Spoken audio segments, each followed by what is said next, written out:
లోక్సభ ఎన్నికల్లో తెలంగాణలోని మొత్తం 17 సీట్లలో అధికార పక్షం కాంగ్రెస్ 42% ఓట్లతో 10 సీట్లను కైవసం చేసుకుంటుందని ఏబీపీ న్యూస్ సి ఓటర్ తాజా ఒపీనియన్ పోల్ వెల్లడించింది. మంగళవారం ఈ సర్వే ఫలితాలు వెల్లడయ్యాయి.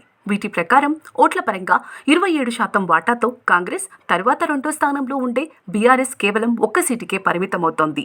26% ఓట్లను సాధించే బీజేపీ ఏకంగా 5 సీట్లను గెలుచుకుంటుందని, మజ్లిస్ తనకున్న 1 స్థానాన్ని నిలుపుకుంటుందని ఈ సర్వే అంచనా వేసింది. మరోవైపు ఆంధ్రప్రదేశ్లో టీడీపీ, జనసేన, బీజేపీ కూటమి అఖండ విజయం సాధిస్తుందని, ఆ రాష్ట్రంలోని మొత్తం 25 సీట్లకు గాను ఈ కూటమి 20 సీట్లలో విజయకేతనం ఎగరవేస్తుందని ఏబీపీసీ ఓటర్ సర్వే వెల్లడించింది. అధికార పక్షం వైఎస్ఆర్సీపీ కేవలం 5 సీట్లకు పరిమితమవుతుందని తెలిపింది. టీడీపీ కూటమిలో పార్టీల వారీగా చూస్తే టీడీపీ, జనసేన కలిపి 15 సీట్లను కైవసం చేసుకుంటాయని, బీజేపీ 5 స్థానాల్లో విజయం సాధిస్తుందని పేర్కొంది. ఓట్ల పరంగా టీడీపీ కూటమి 46.7% ఓట్లను, వైసీపీ 39.9 ఓట్లను సాధిస్తాయని తెలిపింది.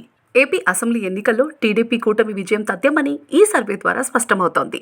లోక్సభ ఎన్నికలకు సంబంధించి India TV CNX opinion poll ఫలితాలు కూడా వెల్లడయ్యాయి.